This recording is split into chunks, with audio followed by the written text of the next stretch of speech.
এখানে আমি সামান্য পরিমাণে লবণ, কাঁচামরিচ এগুলো নিয়ে নিয়েছি। এটা আমি এখন কি করব সেটা আপনাদেরকে দেখিয়ে দেবো। তো তার আগে বলে দিই, যারা যারা আমার পেজে নতুন অবশ্যই ফলো করে দেবেন, লাইক করে দেবেন অ্যান্ড শেয়ার করে দেবেন। তো আমি এখন এটা সুন্দরভাবে মানে করে নিচ্ছি, কেটে কেটে নিচ্ছি হাত দিয়ে। জানি না হাতের পরিস্থিতি কি হবে। এখন এখানে আমি সুন্দরভাবে জামগুলোকে অ্যাড করে দেবো।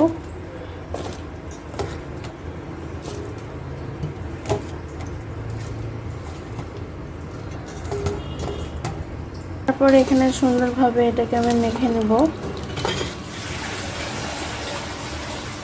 জাম মাখা আমার খেতে খুব ভালো লাগে, আমি প্রচুর পছন্দ করি জাম মাখা।